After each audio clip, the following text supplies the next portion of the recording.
I'm Sally Lockwood, and on this episode of the Sky News Daily, it's been the soundtrack in cities across France. Tear gas fired by riot police, cars set alight, businesses looted, and buses smashed up. The anger and violence initially broke out in the Parisian suburb of Nanterre after a French teenager, Nahel Merzouk, was shot and killed by police at a traffic stop last Tuesday. But the unrest quickly spread to Paris, Lille, Marseille, and many major French cities. The country hasn't seen violence on this scale since 2005, when 2 teenagers died while allegedly being chased by police. 3 weeks of rioting then followed. This time, more than 3,000 people have been arrested. The home of a district mayor was ram-raided by a burning car. His wife broke her leg trying to escape. Nahel's death has reignited decades of simmering tensions in France when it comes to racism, poverty, and police brutality. If he'd been white, do you think he'd have been shot? No, I do not. I'm very saddened by what's happening in France, but I'm not at all surprised. As the rioting begins to calm in France, we'll be surveying the aftermath. Bringing the violence under control is one thing, but what do you do about the deeply rooted social issues that could reignite again at any moment? Later in the podcast, I'll speak to Jean Beaman, who's studied and written about racism and state violence in France. But first, let's speak to our Europe correspondent, Adam Parsons, who's in Paris and has been covering this story since the riots kicked off. France is in many ways untouched. And you could be a tourist in Paris and have a great experience. But if you go to certain bits at certain times, you'll end up in a completely different world. And that is the same whether you're in Paris or Lyon or Toulouse or clearly Marseille or many other places. And if you have been over the past few days in the wrong place at the wrong time, it's been a very dangerous corner of the world. I'm speaking to you at the moment from Nahel, which is the small town, the suburb on the edge of Paris, where notably a burning car was driven, not quite into, but very near to the home of the mayor. I think it would have gone into his home if there hadn't been a small wall in front. A horrendous crime, a clearly personal attempt to kill the mayor, which in fact ended up, of course, in terrifying his wife and his children. I mean, these things just don't happen normally in countries like France. And that's what has bewildered people here, is that the violence has suddenly sparked in places you wouldn't expect it. I think that's why what happened here in Nahel is shocked so many people, because it's just come out of a clear blue sky. And that has what is, in a sense, I think, been the motif of this disorder. It's been extremely intense, and there's certainly been times when I've seen when you have thought, how on earth will they get this under control? Let's just go back to the catalyst for this unrest, Adam. It's a week ago, it feels a lot longer, that Nahel Merzouk was shot and killed by police, 17 years old.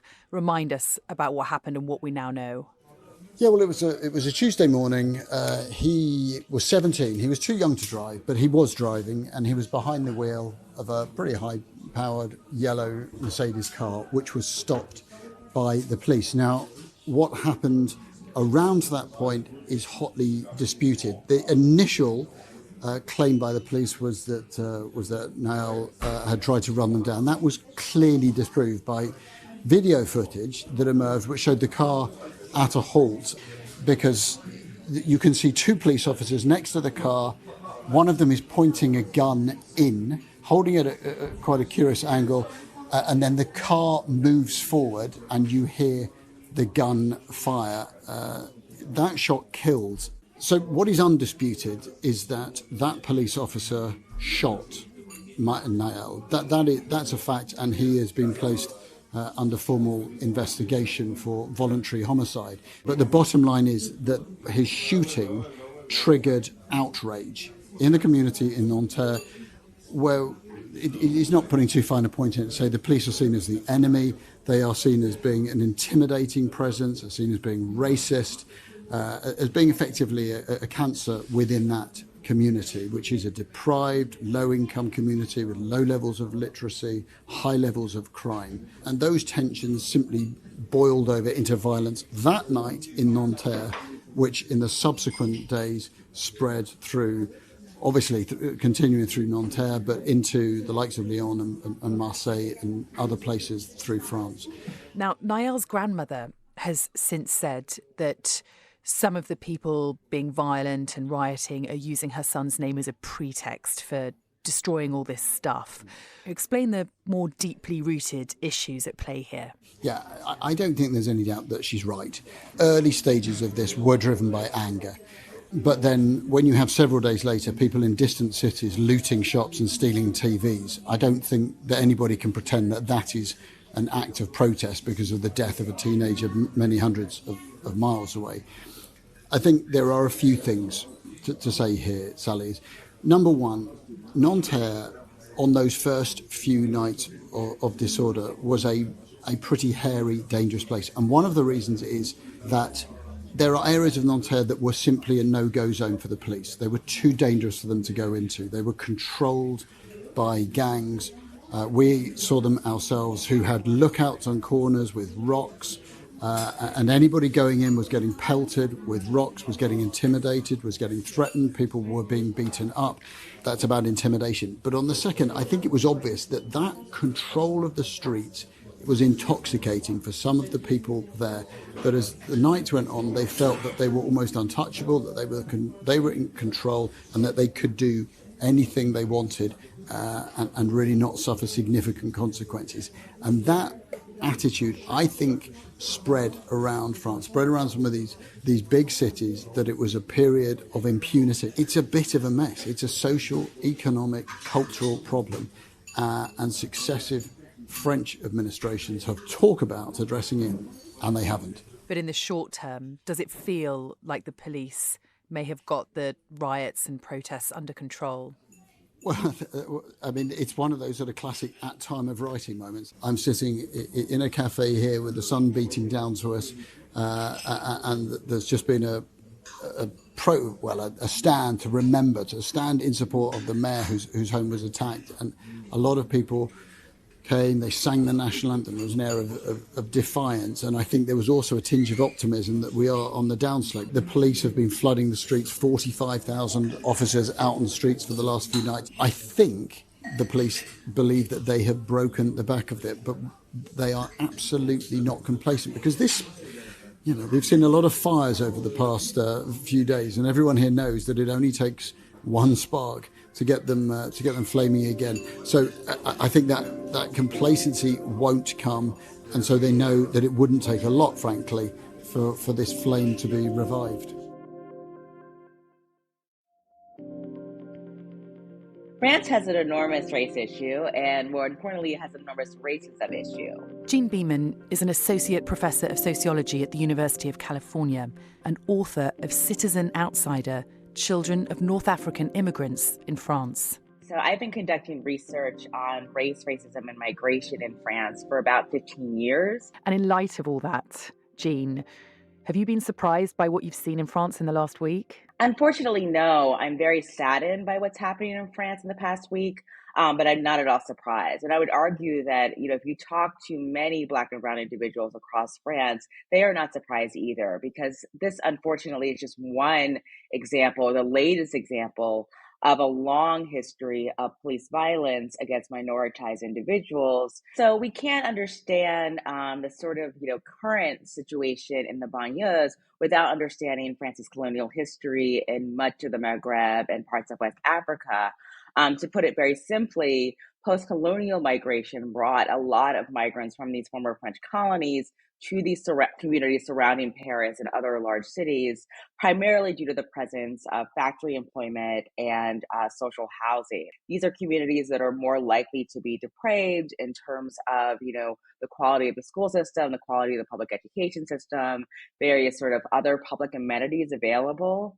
There is a heightened police presence in many of these communities, which only exacerbates the distance between residents and the police. Unfortunately, it's often a case in which the police see these residents as enemies rather as, fellow French citizens or fellow French residents. That's a kind of thinking that dates back to France's colonial history. So essentially, French cities have these suburbs known as the banlieue, where the French government began to provide social housing en masse, if you like, after World War II. And they've become increasingly occupied by low income families, many migrant communities. Essentially, they've been underfunded by successive governments for years with poor quality housing, job prospects, and very often they're labeled problem or high risk areas in terms of the clashes that they have with the police. Nael's grandmother has spoken out. What do you make of her comments in terms of this not being about Nahel? It's about something bigger. Can definitely empathize with her, saying that there are people who are sort of piling on and not doing this in the interest of her grandson.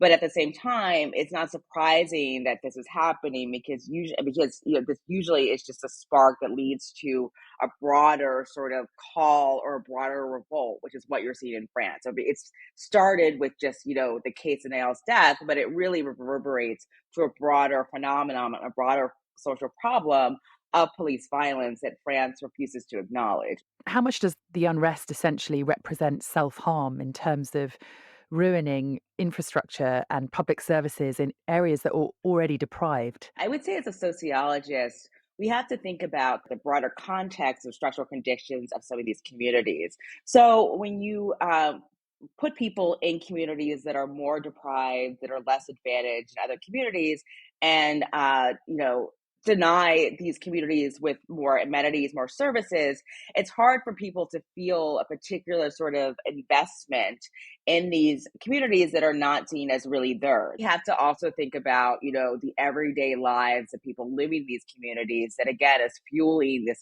kind of tension, this kind of action.